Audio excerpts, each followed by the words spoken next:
Welcome back. Pressure is mounting on congressional lawmakers to cut short their recess and return to Washington as Americans continue to be impacted amid a partial government shutdown and fallout from the war in Iran. Travel disruptions persist at airports and drivers are paying higher prices at the gas pump. But there appears to be little disruption in the lives of the lawmakers whose action or inaction has created stresses for Americans. As lawmakers headed out of D.C. last week, the celebrity gossip outlet TMZ put out a call for folks to share photos of lawmakers enjoying their time away from the Capitol. Videos and photos soon followed, including viral images of Democratic Congressman Robert Garcia with family in Las Vegas or Republican Senator Lindsey Graham at Disney World. Graham responded to TMZ about those photos, claiming he was invited to a meeting in Florida with Trump official Steve Witkoff and went to Orlando after. But on Monday, the senator posted a picture of himself hunting in South Carolina after already receiving pushback. Meanwhile, Garcia took to social media to respond to the photos of him, saying he, quote, doesn't mind what TMZ is doing, adding, quote, Speaker Mike Johnson should have never sent us all home. Want to bring in national politics reporter for Politico, Samuel Benson. Samuel, I think it's both tongue-in-cheek to say, oh, my God, TMZ is getting all these photos of lawmakers at airports and on vacation. But it also speaks to, I think, a more real feeling that might exist in the American public, which regularly ranks its approval of Congress in the low double digits, that they might feel this building is not working for them at a time when TSA agents are only just getting paychecks now through an actually dubious mechanism of the White House after 40 days. I mean, what does this say about the institution that we both cover? Yeah, I think you're spot on. I mean, it plays to this overall sensation across the country that Congress doesn't serve the American people. When you look at polling from Pew or Gallup over the last 6 months, it shows that Congress and trust in the institution is at or near an all-time low. Yeah. And so when people are on social media and they see the split screen between lines at TSA or at airports that can exceed 3, 4, 5, or 8 hours in some situations, and then see their lawmakers that could be putting an end to that shutdown are instead hunting in South Carolina or at in Vegas on the Strip with their parents. I understand the frustration. I think it's kind of this, lightning in a bottle situation where TMZ has found ways to capitalize on it. Yeah, definitely finding ways to capitalize on it. And I think then it all amounts to the question of, does it actually pressure people back to D.C., which we were talking about with Max Cohen in our last segment. But the other place that you are often focused is on the midterms. And so there's the immediate real-time question of, do they come back? And then the question that we're going to have voters asking a few months from now, which is, do they want them to come back? Do they want their members to stay their members? And what is factoring into the midterm swirl right now, on top of that, is the war in Iran? Yeah, it's hard to overstate the influence that the war in Iran is having on just the general political mood in the country. Yeah. You mentioned in the last segment that there are conversations, my colleagues at Politico reported this last night, there are conversations in the White House now of the possibility of a price of a barrel of oil reaching $150. And we have to contextualize that is an absurd number. Yeah. I mean, at the start of this war, a barrel of oil was trading around $70, $73. So this would be an increase of almost double, more than double. We're already seeing the impacts of that across the country at the gas pump.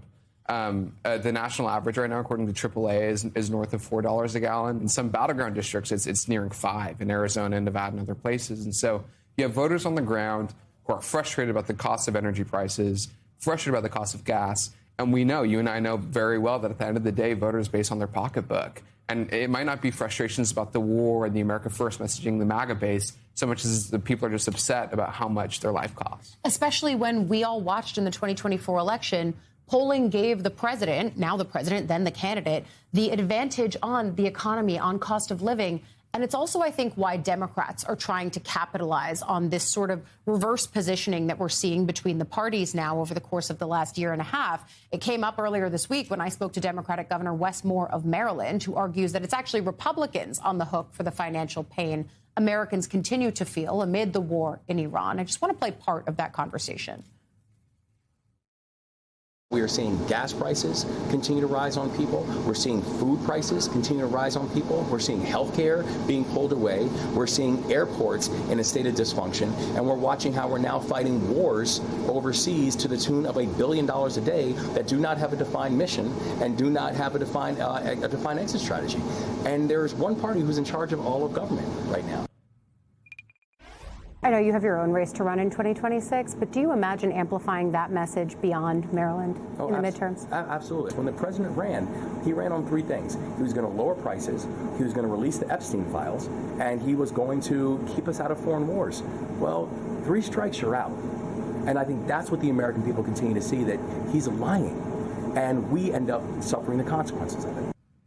So 2 things for us to deal with there, because we're looking at 2026, but there's also a little bit of a 2028 specter hanging over that, as he says he's going to take his message beyond just his home state of Maryland in the midterms. You really don't do that unless you need a national profile. You don't need a national profile unless you maybe want to run for president. But we will put that aside for a moment. When you look at the way that one of the top Democrats is now messaging this as Republicans control all of Washington, and that is why costs are going up, at a time when the price of oil is not something that Congress can bring down unilaterally on its own. It's the function of the president. I mean, how does all of this end up working for Republicans who need to turn the message ahead of the midterms? Well, this obviously isn't a new argument, right? Midterms are always an uphill battle for the party in power, especially if the economy is lagging. And so we knew from the start that regardless of whether there was a war in Iran or we were going into Venezuela or there were other things causing energy prices to spike, this was going to be the message from Democrats, that cost of living is too expensive. It's Republicans' fault because they control Congress and the White House, and Democrats have a plan to do it. That's going to be their message, right? Yeah.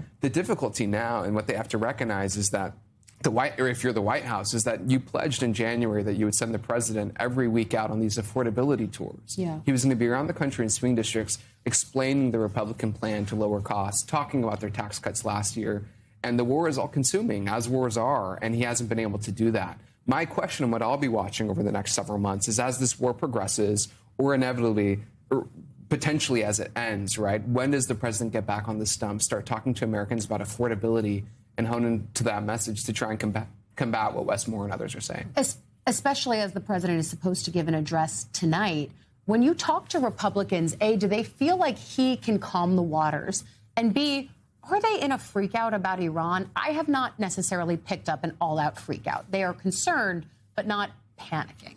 Yeah, I think the polling is spot on here. The base is firmly in Trump's corner. But as I spent the last week talking to county chairs across the country, marking kind of this 30-day mark, this month mark in Iran, there is this growing sense that this could be a longer engagement than we expected. The president from the start said it would be 4 to 6 weeks. We're quickly nearing the 6-week mark. We're in the 5th week right now, right? And so I think people recognize that the longer this goes on, the larger impact it'll have on the economy and the harder it'll be to pull back. Yeah, I do think that the Republicans that I've been speaking to say, well, he wants it to be a shorter conflict. And that's what's giving them a little bit of a sense of ease right now about it, even as they're frustrated about rising prices. The question is what happens if it goes longer than that 4 to 6 week timeline, which might sound clean in theory, but in practice is very complex to maintain. Certainly. National politics reporter for Politico, Samuel Benson, thank you as always. And you can read his latest reporting that we've been talking about. It is online right now.